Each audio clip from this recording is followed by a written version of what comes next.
그러면 이제 사도광산 얘기를 좀 해봐야 될 것 같은데 이게 진짜 더운데 사도광산 화가 나네. 사도광산 얘기하니까. 이게 끝난 것 같으면서도 계속 안 끝나요.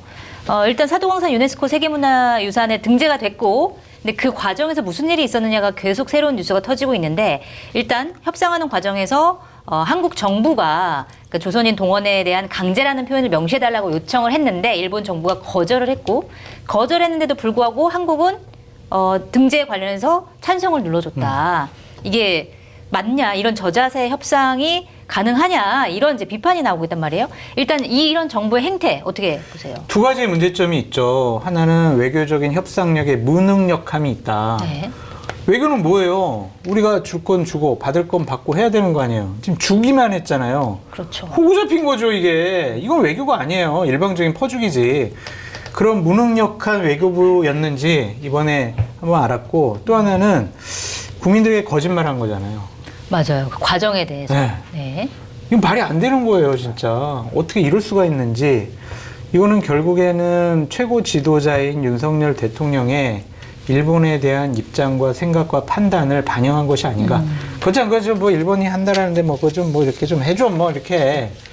그러한 용산의 분위기를 네. 외교부가 읽고 한 것이 아니냐. 외교부 원래 이런 집단 아니거든요. 그렇죠. 예전에도 그런 협상들을 아마 많이 했을 그럼요. 테고 여러 가지 성과를 낸 것도 있었을 텐데 네. 갑자기 이렇게 외교부가 변하진 않았을 텐데. 그게 윤석열 대통령 탓인지 아니면 김태효 안보실 1차장인가요? 그분 탓인지 모르겠지만 이거는 정말 아닌 것 같아요. 이게 역사의 기록으로 남잖아요. 네. 이거 후손들한테 이 부끄러움과 창피함을 어떻게 우리가 해명할 수가 있어요. 네. 너무한다 외교부, 너무한다 용산. 그렇게 말씀드릴 수밖에 없어요. 알겠습니다. 자, 어떻게 그것도 진짜 앞서 얘기한 것 같은 맥락이에요. 국가기관이 할 일을 해야 되잖아요. 그러면은 국민들 눈치를 봐야 되잖아요. 그런데 저는 지금 외교부가 눈치 보는 건 일본이다. 왜 눈치를 보냐? 네. 대통령이 계속 한일 협력을 강조하고 있기 때문에 일본의 심사를 건드려서 만약 거기에서 욱해서 한일 협력에 좀 부정적인 뉘앙스가 나오면 대통령이 공격받을까 봐. 예를 들어 뭐 그렇게 볼 수도 있겠죠. 뭐 그렇게 한일 협력 하더니 지금 다시 갈등이 생겼잖아. 이런 얘기를 들을까 봐 그냥 알아서 네. 기고 있다. 네. 제가 이렇게 보는데 일본의 외교 담당자들이 그걸 모르겠어요. 그 사람들이 나와서 그냥 막 놀다가 갑자기 이거 하는 거 아니잖아요. 계속 한국의 전략은 뭘까? 지금 한국의 정부 상황은 어떻게 될까? 정세는 뭘까? 계속 분석을 할 거예요. 제가 볼 때는 그래서 그냥 우리나라를 호구로 보고 있다. 여기는 우리가 막 해도 돼. 왜? 윤석열 대통령이 한일 협력을 계속 강조하고 있고 지금 공무원들, 국가기관들은 다 대통령 한마디에 쫄아가지고 바짝 엎드려 있어. 우리가 해도 이 사람들 한마디도 못해. 제가 만약 일본 외교 당국자면 그렇게 보고서를 올릴 것 같아요. 네. 그리고 실제 그렇게 하고 있어요. 강제라는 말을 넣어야 된다라고 요구했다가 이건 어렵겠는데 하니까 알겠습니다. 이렇게 된 거 아니에요 지금. 그러니까 이게 굉장히 의문이더라고요. 왜냐면 한국이 한 명이라도 한 나라라도 반대하면 안 되기 때문에 한국이 예. 반대하면 등재가 안 되는 건데 그 그럼 힘을 우리가 가지고 있어요, 키를 우리가. 쥐고 있는데 네. 그런데도 이렇게 끌려다녔다 이게 좀 이해가 안 가는 측면이 확실히 있어요. 뭘 얻어냈을까 윤석열 대통령은? 네? 그러니까 일본으로. 제발 얻어낸 걸 좀 보여줬으면 좋겠어요. 그런 국감을 통해서 또 밝혀져야 되지 않을까 그런 생각이 드는데 이거는 대통령이 정말 국민들 앞에 거짓말한 거예요. 대통령께서는 우리가 원하는 거 다 얻었다 네. 뭐 이런 식으로 얘기하셨잖아요. 네. 그런데 이러한 상황이 나타난 것에 대해서 분명히 대통령이 이건 해명해야 될 일이 아니냐라는 좀 생각이 듭니다. 왜 우리가 일본한테 끌려 다녀야 돼요? 왜 독도 방어훈련은 왜 축소해야 되냐고요? 그리고 왜 사도광산 강제성 이거는 왜 우리가 양보해야 돼요? 그럼 우리 거기에 끌려가가지고 강제징용된 그 선조들 우리들의 할아버지 할머니 그분들의 한은 어떻게 풀어주냐고요. 위안부 피해자 할머니들에 대해서 반성 안 하는 집단이잖아요. 야스쿠니 신사에다가 때만 되면 곡물 바치고 가서 참배하는 일본인들이잖아요. 그 우리 역사에 대해서 우리가 그동안 윤석열 정권 이전에 일본에 지속적으로 요구하고 시정을 요구했던 것들이 완전히 그냥 무산돼 버렸어요. 네. 풍지박산 나 버렸어. 네. 이 죄를 어떻게 우리가 씻을 거냐고.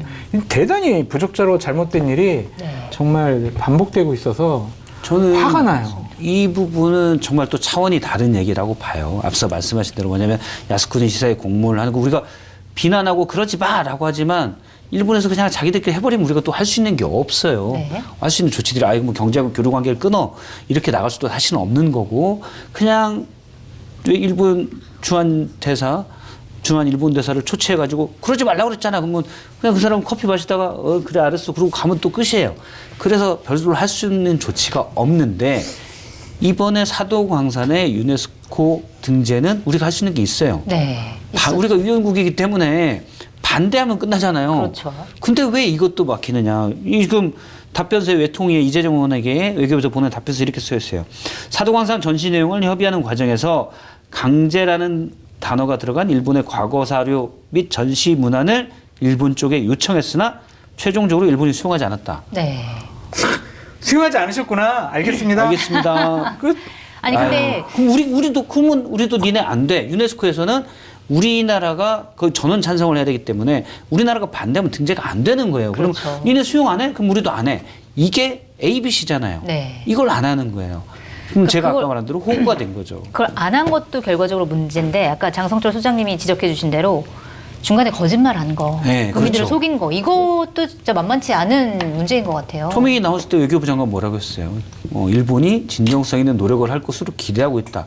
개뿔이 기대하고 있으니까 이렇게 안 하는데. 기대만 했어요. 네. 기대만 한겨. 기대만. 예. 그래서 저는- 저는 국감 때 좀 대통령실과 외교부 간에 이 건과 관련해서 주고받은 공문서가 있을 거란 말이에요. 그것들을 좀 외교부가 주지 않으려고 하겠지만 그거 받아가지고 국회에서 분명히 이거는 문제 삼아야 한다. 네. 라는 생각이 듭니다. 그러니까 이례적으로 우원식 국회의장이 이 전모를 공개하라 이렇게 요청을 했던데 실제로 국민들도 굉장히 궁금한 지점들이 많거든요. 국민 입장에서도. 그러니까 그런 것들 좀 밝혀졌으면 밝혀줘야죠. 좋겠다. 나중에도 이런 게 특히 역사 문제 외교에 있어서는 중요한 게 나중에 이게 전례가 돼요. 아, 그럼 일본에서는 니네 이랬잖아 라고 얘기하면 우리가 뭐 나중에 뭔가를 협상할 때 역사 문제에 관해 협상할 때 불리하게 되는 거죠. 니네가 왜 말 바꿔? 그럼 우리가 말 바꾼 게 되는 거예요. 네. 제대로 된 걸 요구를 해도. 그리고 뭐 다 아시겠지만 강제 동원이란 말이 들어가 있는 것과 그냥 지금 전시물에 표시된 대로 징용이 들어간 거는 천지 차이예요. 그렇죠. 강제 동원은 불법이라는 거고 징용은 그 당시 상황에 맞춰서 정부가 어떤 권력을 행사했다. 합법적으로. 이렇게도 받아들일 수 있는 문제거든요. 근데 우리나라 당국자들이 그냥 그거를 그러세요. 뭐 싫다면 어쩔 수 없죠. 아니 바보고 호구입니까? 저는 이거 정말 잘못됐다고 합니다. 네. 자, 지금 굴욕적인 대일 외교 이것도 문제인데 또 최근에 그러니까 신임 독립기념관장의 김형석 재단법인 대한민국 역사와 미래 이사장이 취임을 했습니다. 근데 이분도 굉장히 논란거리예요. 일단 이종찬 광복회장이 굉장히 크게 반발하면서 뉴라이트 인사를 이렇게 독립기념관장에 지명한 게 맞냐 이러면서 반발을 하고 있는데 이분이 굉장히 이제 실제로 뉴라이트가 아니라고 정부에서는 주장을 하는데 그동안에 해왔던 행보를 보면 뉴라이트가 맞다 이런 판단들이 굉장히 많이 나오고 있어요. 이거 어떻게 보고 계세요? 그죠. 뉴라이트가 이제 우리가 옷 살 때 택 붙이는 것처럼 면 80%, 뭐 뉴라이트 80% 이렇게 써 있는 게 아니잖아요. 그렇죠. 그래서 뉴라이트로 이분이 이제 취임하면서 나는 내가 뉴라이트라는 소리 처음 들어봤는데 이 택이 없으니까 네. 본인은 그렇게 얘기하시지만 우리가 볼 때는 딱 봐도 뉴라이트죠. 그래서 왜냐하면 거기에 대한 역사 인식에 대한 얘기가 나오는데 1948년이 우리나라 건국이다. 네. 이게 이제 작년인가요? 한 강연에서 했던 말입니다. 45년 8월 15일 조금 있으면 광복절 우리도 쉬잖아요. 공휴일. 그런데 그때가 광복절의 의미는 별거 아니다. 우리가 미군 정기를 거쳐서 48년에 건국을 하게 되니까 이때부터가 대한민국의 시작이다. 또 일제강점기는 우리는 적이 없고 국적이 없고 우리는 일본 신민이다. 네. 이런 식으로 표현을 해요. 이게 뉴라이트예요. 네. 물론 학자 입장이라면은 저는 다양한 의견을 얘기할 수 있다고 봐요. 그런데 대한민국 임시정부, 대한민국 독립운동에 대해서 그 역사의 의의를 더 찾고 이래야 할 독립기념관장의 그런 사람이라는 건 코미디인 거잖아요. 그러게요. 왜 굳이 이런 논란을 일으킬 인사를 한 건지도 정말 굉장히 궁금해지는 지점이에요. 장 소장님 모르겠어요. 모습 왜 이런 사람을 했는지 모르겠어.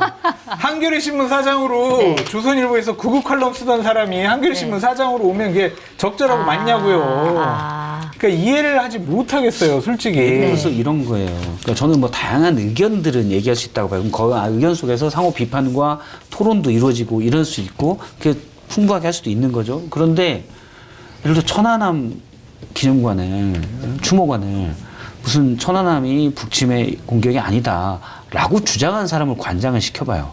안 맞잖아요. 그렇죠. 여러 주장들은 있을 수 있다고 봐요. 이 사람처럼 이 김영석 관장처럼 그런 주장을 저는 할 수도 있다고 봐요. 거기에다 이제 반박을 하고 하는 거죠. 네. 이 정도는 뭐 그렇게 그냥 이쪽 사람이 뭐 저런 나쁜 놈이 있어 그 정도까지는 저는 아니라고 뭐라고 봐요. 주장하는 건 본인의 자유니까. 그렇죠. 근데 독립기념관장은 정말 아니죠. 네. 이분이 쓴 책에 제가 책은 다 안 읽어보고 약간 요약돼 있는 걸 조금 봤는데 안익태의 그 길이라는 게 있어요. 이분이 안익태 재단 이사장을 했었거든요. 네. 이건 뭐냐면 애국가를 만들었잖아요. 근데 안익태 씨는 친일 인명사전에 등재돼 있습니다. 네.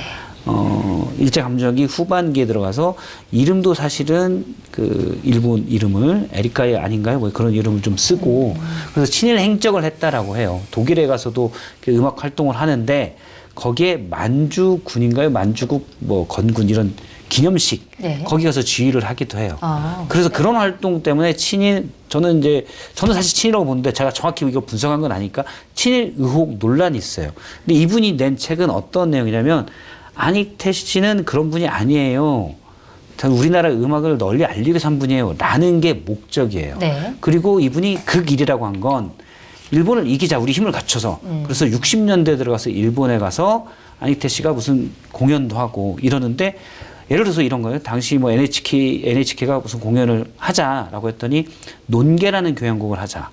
일본에서. 네. 그래서 성사시켰다는 거예요. 네. 그래서 그 길이다라고 해요. 그때는 해방 뒤에요. 일본을 극복하자는 의미의 그 길이다. 네, 그건 1960년대, 1965년인가에 이미 한 해방이 거고. 광복이 된 이후인데 그걸 가지고 그렇게 주장할 수는 없다. 그걸로 주장할 수는 없죠. 1940년대 이때 뭘 했냐가 중요하지. 그때는 일본군 우리가 받아들여야 됩니다. 그렇게 하고 다시 해방된 뒤에는 농기하시죠. 이렇다고 해서 무슨 그게 그 길입니까? 근데 그런 주장을 했던 분이거든요. 김영석 관장이. 네. 그래서 전공도 독립운동사고 이래서 아마 그런 분들에 대해서 친일이 아니다라는 걸 자꾸 만들어내지 않을까 그런 우려가 있습니다. 이해할 수 없는 인사의 형태가 계속 나타나고 있는 거잖아요. 네. 그건 이분들이 과연 적절한 인사냐. 또 이해할 수가 없어요. 예를 들면 KBS 사장, 공영방송 사장을 방송을 경험해보지 않은 한 신문사의 논설위원을 방송사 사장으로 보내? 왜 보내지 그렇게? 이해가 안 되잖아요. 뭔가 조금이라도 납득 가능한 구석이 없다. 우리는 이렇게 알지. 평가를 왜 거기에 보냈는지 우리는 알잖아요. 의도는 알지만 의도도 알고 네. 어떠한 인연이 있어가지고 거기 보냈는지 알잖아요. 노조에 대해서 상당히 적대적인 감정을 드러내는 김문수 경사노위 위원장을 고용노동부 장관으로 보내? 이것도 맞지 않는 거 이것도 이상하잖아요, 이거. 네. 왜 자꾸 이런 일이 벌어지는지 근데 제가 솔직히 이해가 아까 안 말씀드린 대로 최소한의 명분도 안 지키고 네. 하고 싶은 대로 하는 거예요. 어. 저는 그게 아니면은- 정말 말도 안 된다고 생각해요. 아니면 적임자들 좀 보다 더 상식적이고 합리적이고 능력 있는 분들에게 제안을 했는데 난 안 할래. 나 인사청문회 보니까 난 도저히 못하겠어. 네. 뭐 그러지 그랬을 않았을까? 수도 있지만 그래도 그럼에도 찾다 불구하고 보니까. 네. 그럼에도 그래도- 불구하고 이런 인사는 좀 이해하기 어렵다. 하여튼 이해가 안 가요, 이거는. 이분들 다른 데서 활동할 수 있도록 해주면 되잖아요. 어? 근데 어떻게 이렇게 독립기념관장이라는 상징적인 장면에 식민지 근대화론에 찬성하는 사람을 어떻게 보내냐고 그 생각해봤어. 독립기념관 한 전시실에 네. 일제시대에 일본이 우리나라에 철도 놔주고 도로 놔주고 공장 세워줘가지고 우리가 근대화됐다. 설마. 그거를 하나 전시실에다 마련해 놓으려고 그러나? 설마. 아니 설마 식민지 근대화론자를 독립기념관장 하는 게 이해가 되냐고요. 지금 이게. 사실 이종찬 광복회장이 그런 류의 주장들을 지금 하고 아니 계세요. 연초에 이미 네. 독립기념관 임원에 식민지 근대화론을 주장했던 분이 아예 그분은 그렇죠. 더 명시로 주장한 분들이 이사로 선임이 됐어요. 네, 박이택 독립기념관 네. 이사. 네, 맞습니다. 정말 이해가 안 돼. 제가 볼 때 진짜 말도 안 되는 일이 너무 저는 대놓고 벌어지는 윤석열 것 대통령 잘못이 아니라고 생각합니다. 그럼 누구 잘못입니까? 같아요. 김건희 큰일 날 사람이네. 김건희 여사 잘못이라고 하려고 하는 거 아니 아니에요? 절대로 아니고. 나의 보험 상태를 객관적으로 체크해 공정한 평가와 합리적 대안을 제시하는 마이보험 체크는 보험 가입자의 이익을 최우선으로 각종 보험을 고객의 상황에 맞게 맞춤형으로 리모델링 해드립니다.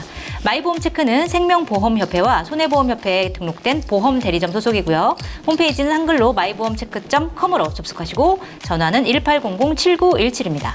휴대폰 최대 50만 원, 인터넷 TV 최대 47만 원, 정수기 최대 30만 원. 약정 끝나신 분들은 아정당에 상담 한번 받아보시기 바랍니다. 법이 정해준 지원금을 설치 당일 받을 수가 있습니다. 아정당에선 포장이사, 이사청소도 가능합니다. 검색창에 아정당을 검색해 보시기 바랍니다. 제가 볼 때 진짜 말도 안 되는 일이 너무 저는 대놓고 벌어지는 윤석열 대통령 잘못이 아니라고 생각합니다. 그럼 누구 잘못입니까? 큰일 날 사람이네. 김건희 여사 잘못이라고 하려고 하는 거 아니에요? 절대로 아니고 정진석 비서실장. 왜냐하면 정부의 인사추천위원회 위원장은요, 네. 대통령 비서실장이에요. 그러니까 이분이 다 스크린해가지고 추천하고 대통령께 임명하도록 건의하는 거거든요. 그러니까 이분과 좀 MB 정권 때 잘 나갔던 뉴라이트 학자들하고 인연이 있잖아요. 네. MB 정권 때 정진석 비서실장도 잘 나갔으니까. 그때 인연이 있던 사람들을 지금 곳곳에 심어놓는 것이 아닌가. 네. 그런 생각이 들어요. 그러니까 윤석열 대통령이 솔직히 이 사람 이름이 뭐야? 이거 김영석. 고신대 네. 석좌 교수. 이 사람이 과거에 뭐 뉴라이트였는지 식민지 근대화론자인지 이거 잘 모를 수가 있잖아요. 윤석열 대통령과의 연은 없다. 뭐 이런 얘기가 나오고. 그냥 사인했을 거 아니야. 뭐 알았어 뭐. 그래서 전 정진석 비서실장이 제대로 좀 검증을 안 한 것이 아니냐. 윤석열 대통령께서는 휴가에 돌아오시면 네. 임명을 취소할 것이다. 전 이렇게 확신합니다. 오, 한번 보겠습니다. 오. 일단 다음 주에는 광복절 때문에 쉬고 그 다음 주에 하게 되는데 그때 나와서 장성철 선생님이 바로 얘기하실 겁니다. 안 했네요. 미안해요. 제가 몰랐어요. 사과드리겠습니다. 장성철 소장님의 장점은 사과를 잘해요. 네. 저희가 다음 방송에서 과연 결과를 보고 한번 저는 물어보도록 하겠습니다. 대통령의 태도에 대해서 관통하는 하나에는 경로죠. 경로. 경로기 때문에 직원이나 충원할 사람들이 주위에 없어요. 저도 싫죠. 충원을 하는데 화를 막 내요. 내가 무슨 부경화를 누리자고 제 앞에서 중성을 뭐 직원을 해야 돼? 귀찮죠. 네. 그럼 멀어집니다. 그러면 결국은 우리가 아주 좋은 표현이 있습니다. 악화가 양화를 구축한다. 간신만 남게 돼요. 그게 이제 대통령의 어떤 양태에 대한 저는 그 키라고 생각하고 대통령의 어떤 국정 운영하는 거에 보면 키는 쉽게 표현하면 선무당이 사람 잡는다예요. 네. 그러니까 검찰총장 하면서 정치권으로부터 약간 공격을 받았잖아요. 그러면서 정치권 별거 없네 라는 생각을 한 것 같아요. 그건 한동훈 대표도 마찬가지고. 그래서 정치인들을 약간 너무 낮게 보는 거죠. 그냥 무시해도 돼. 뭐 이렇게 생각하는 얘네도 그냥 거군요. 보통 또 그런 말 하죠. 정치인들은 대부분 국회의원들은 교도소 담장위를 걷고 있다. 그러니까 검찰들이 보기에는 이 자식들은 담장위를 걸으면서 힘있을 때는 윽박 지르고 힘없을 때는 빌고 이러는 거다라는 인식이 네. 제가 볼 때는 대통령이나 한동훈 대표도 강한 것 같아요. 그래서 앞서 이제 추경 원내대표가 정책적인 얘기를 했을 때도 그냥 무시하고 가는 것도 기존 정치인들을 무시하는 그게 기본적으로 있는 것 같아요. 네. 근데 이거는 니까 것들 그러는 거 다 내가 보니까 별거 없더라가 되니까 이렇게 하면 돼. 선무당이 지금 그런데 이쪽 저쪽 좌충우돌 우당탕탕 네. 하고 있는 거죠.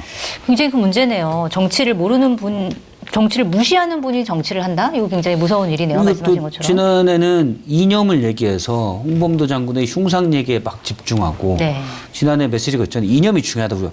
그건 제가 볼 때 그때 하필 이념을 중시한 유튜브를 봤기 때문이에요. 그다음에 그러니까. 좀 지나서는 이 모든 게 혹시 유튜브 때문 실용해 아닐까요? 보였으면은 실용 뭐 앞으로 민생이 중요합니다. 경제가 중요해.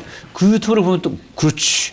그러면 또 이제 경제 막 얘기하고 그러니까 막 총선 전에 가서 막 이런저런 얘기하고 그거는 또 그때 마침 이렇게 누웠다가 이 유튜브에서 이런 얘기하는데 이렇게 그렇지 이 말도 맞지. 그러니까 본인의 제가 좀 우스개로 과장해서 표현한 건데 설마. 그렇죠. 설마죠. 본인이 좀 우스개로 과장해서 표현한 겁니다. 저 잡아가면 안 돼요. 그런데 어쨌든 본인의 그 진지한 내공, 정치 네. 철학이 없기 때문에 이랬다 저랬다 이러면 되지 이러면 되지 너무 쉽게 생각하는 거예요. 그래서 제가 선무당이라고 얘기하는 겁니다. 아니 자꾸, 대통령이 잠깐만요. 그 잠깐 보수 이제 유튜브 부적절한 말 보신대요? 자꾸 하는데 그래요? 아니, 서정 변호사가 보수 유튜브 본다고 네. 다 얘기했어요 공개적으로. 그렇군요. 그 자꾸 저 박 실장님한테 상당히 불쾌한 게 네. 자꾸 윤석열 대통령과 윤석열 정권을 막 무당 이런 식으로 자꾸 연관시키지 말아요 제발. 잠깐만, 난 무당 얘기 한 번도 들어간 적이 없는데. 아니, 선무당이 아까 선무당하면서 사라졌나 계속 보다. 그랬잖아요. 무당. 뭐예요 지금?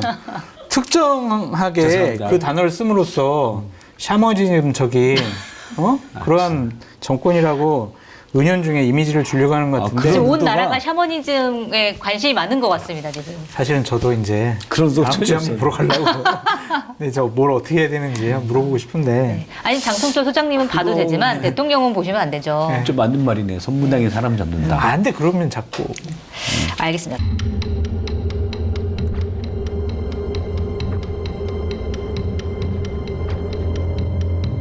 침묵은 편하다. 하지만 질문했습니다. 침묵이 만드는 변화는 없다. 한결의 서포터즈 벗